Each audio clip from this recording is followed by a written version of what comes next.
1973 में बनी superhit suspense drama movie धुंध की कहानी आज मैं आपको सुनाऊंगी। तो फिल्म की शुरुआत कुछ ऐसे होती है कि काली धुंधली रात में चंद्रशेखर अपनी कार से कहीं जा रहे हैं और उनकी कार एक पेड़ को जाकर टकराती है।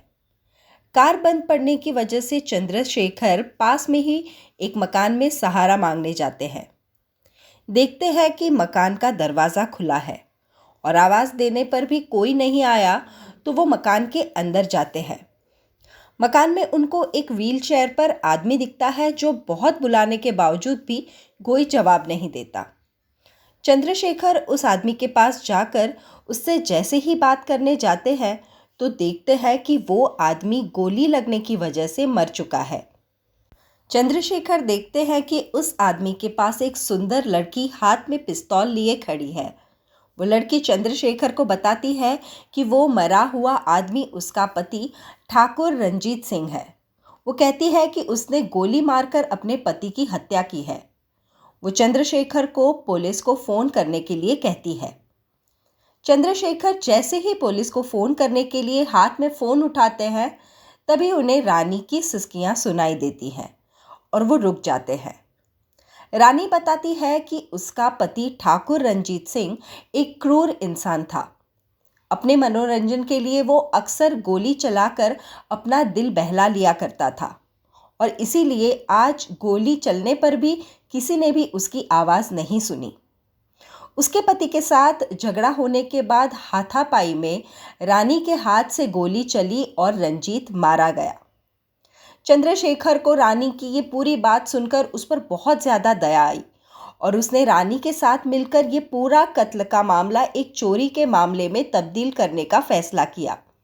चंद्रशेखर ने रानी को बताया कि वो अपने रूम में चली जाए और अपना नाइट गाउन पहनकर सो जाए और फिर वो अपनी नौकरानी को बुलाकर सिर दर्द की दवा मांगे और उसे एक कप चाय बनाने के लिए कहे। चंद्रशेखर ने कहा कि रानी जब नौकरानी के साथ किचन में होगी तब वो गोली चलाएंगे। इस तरह नौकरानी गवाह बन जाएगी कि कत्ल के समय रानी उनके साथ ही थी और चोर कत्ल करके भाग गया। रानी अपने आप को बचाने चंद्रशेखर के अनुसार अपने कमरे में जाकर नौकरानी को बुलाती है और फिर जब वो नौकरानी के साथ किचन में बात कर रही होती है तब गोली की आवाज़ सुनाई देती है। दोनों भागकर जाकर देखते हैं कि रंजीत मर चुका है। रानी और नौकरानी की रोने की आवाज़ सुनकर रंजीत की माँ और उसका भाई वहाँ पर आ जाते हैं। तभी चंद्रशेखर भी ऐसा नाटक करते हैं कि उनकी कार का एक्सीडेंट हुआ है और वो मदद मांगने वहाँ आए हैं। एक भले इंसान की तरह चंद्रशेखर पुलिस को फ़ोन लगाते हैं। पुलिस आकर जब तलाशी लेती है तब देखती है कि तिजोरी से पैसे गायब है। पुलिस ऐसा मानती है कि ये किसी ऐसे व्यक्ति का काम है जो इस घर को अच्छे से जानता था। पुलिस रंजीत की सौतेली माँ से बात करती है। तब रंजीत की माँ बताती है कि उसे पाई पाई के लिए रंजीत के सामने हाथ फैलाना पड़ता था। रंजीत उसके भाई को बार बार पागल खाने भेज देगा ऐसी धमकी देता था जिस वजह से वो आधा पागल हो चुका था।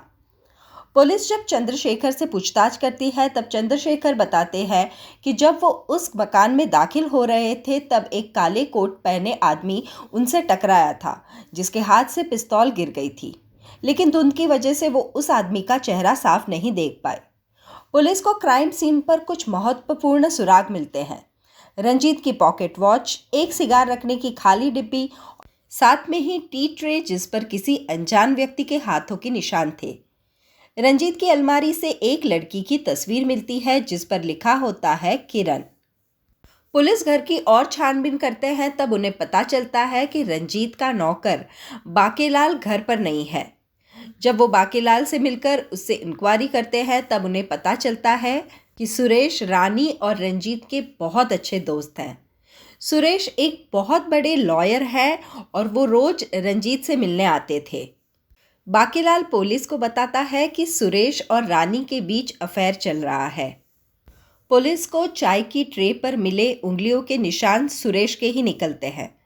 जब पुलिस इंक्वायरी करती है तब सुरेश बताता है कि वो रोज़ रंजीत से मिलने आता था, पर उस रात वो एक पार्टी में होने की वजह से रंजीत से मिलने ना आ पाया था पुलिस उस पार्टी के मैनेजर से बात करते हैं तब पता चलता है कि सुरेश सच ही कह रहा था। उस पूरी रात वो पार्टी में थे, लेकिन उस रात किसी औरत का फोन आया था और सुरेश 1 घंटे के लिए बाहर गए थे।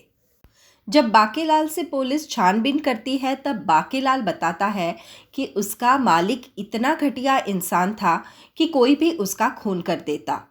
वो उसकी सौतेली माँ भी हो सकती है, उसका पागल भाई भी हो सकता है, उसकी बीवी जिसके साथ वो रोज़ झगड़े करता था वो भी हो सकती है। पुलिस छानबीन के लिए वापस रंजीत के घर जाते हैं, जहां उनकी मुलाकात सुरेश से होती है।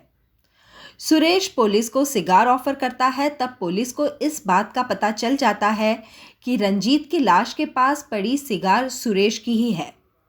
पुलिस को सुरेश पर शक जाता है और वो उसकी तस्वीर ले चंद्रशेखर के पास जाकर पूछते हैं कि उस रात धुंध में काले कोट में जो आदमी था वो यही है क्या।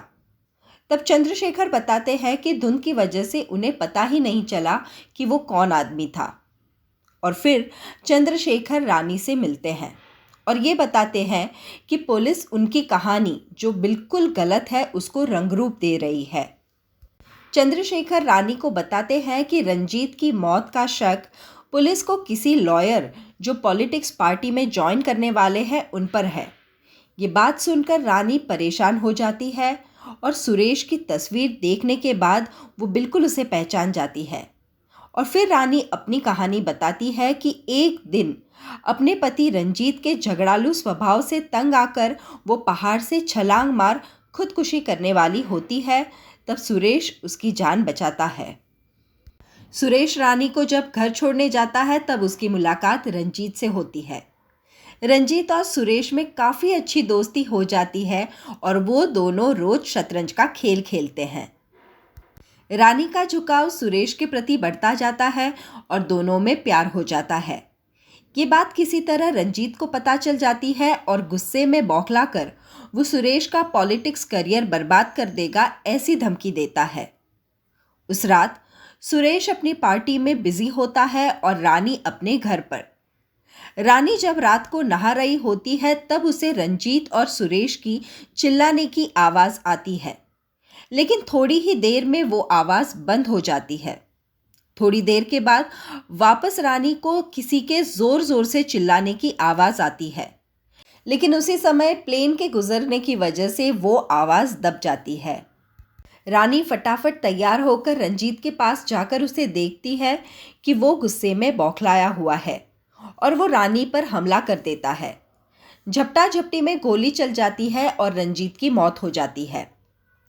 चंद्रशेखर ये सारी बात सुनकर अफसोस जाहिर करता है कि उसने रानी को बचाने के लिए जो कहानी रची थी उससे अब सुरेश पर सबका शक जा रहा है। कोर्ट में मुकदमे के दिन कटघरे में सुरेश को बुलाया जाता है और वकील इस बात का खुलासा करते हैं कि उस रात चाय की ट्रे पर सुरेश के उंगलियों के निशान थे। साथ ही सुरेश पार्टी से 10 से 11 गायब थे। वही 1 घंटे में रंजीत की मौत हुई थी। उसी समय दूसरे कटघरे में रानी को बुलाया जाता है और वकील कहते हैं कि रानी और सुरेश का प्रेम संबंध है, जिसकी वजह से सुरेश ने रंजीत का कत्ल कर दिया। गोली 2 बार चली, एक बार जब प्लेन ऊपर से गुजरा और दूसरी बार जब 11 बजे थे। वकील बताते हैं कि दोनों गोलियां सुरेश ने ही चलाई थी। पहले सुरेश ने 10:30 बजे रंजीत से झगड़ा करते समय उस पर गोली चलाई और फिर अपना गुनाह छुपाने 11 बजे वापस गोली चलाई, ताकि वो ये साबित कर सके कि वो खून के समय पार्टी में थे। लेकिन रंजीत के गले में पॉकेट वॉच थी जो गोली चलने की वजह से बंद हो गई थी और उसमें 10:30 बजे थे। यानी रंजीत का खून 10:30 बजे सुरेश ने ही किया था और उसे फांसी की सज़ा दी जाए। ये सारी बात सुनकर रानी टूट जाती है और अदालत में बताती है कि उसने ही अपने पति रंजीत का खून किया है और इस बात का चश्मदीद गवाह है चंद्रशेखर। दूसरे दिन चंद्रशेखर को कोर्ट में बुलाया जाता है। चंद्रशेखर के साथ एक नन भी कोर्ट में आती है। चंद्रशेखर को जब पूछा जाता है कि रानी ने ही अपने पति का खून किया है, तब चंद्रशेखर ना कह देता है। सब चौंक जाते हैं और चंद्रशेखर एक कहानी सुनाता है। रंजीत का एक बहुत ही अच्छा दोस्त था प्रकाश। रंजीत और प्रकाश साथ में कारोबार करते थे। प्रकाश के जीवन में किरण नाम की बहुत ही खूबसूरत लड़की आई, जिससे वो शादी करना चाहते थे। लेकिन रंजीत की नीयत बिगड़ी।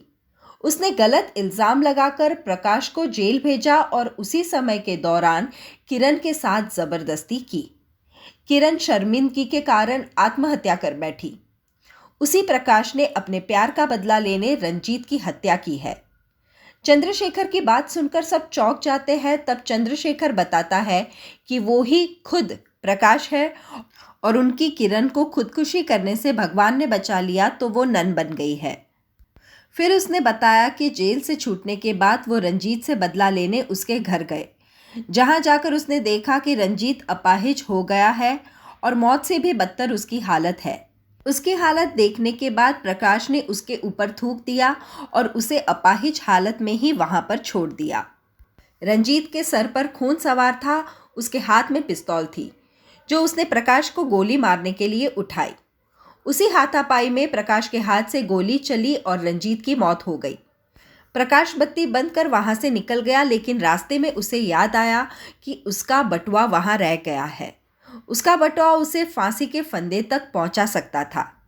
इसलिए उसे वापस लेने वो मकान में गया। जहां उसने जाकर देखा तो वो चौंक गया, क्योंकि रानी पिस्तौल लेकर खड़ी थी।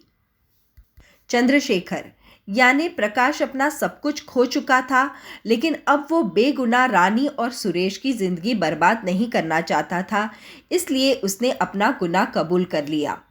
अदालत भी प्रकाश को अपनी आत्मरक्षा के चलते हुए गोली चलाने के मामले में बाइज्जत बरी कर देती है और इसी तरह आखिर में सुरेश और रानी भी मिल जाते हैं। तो ये थी सुपर हिट मूवी धुंध की कहानी।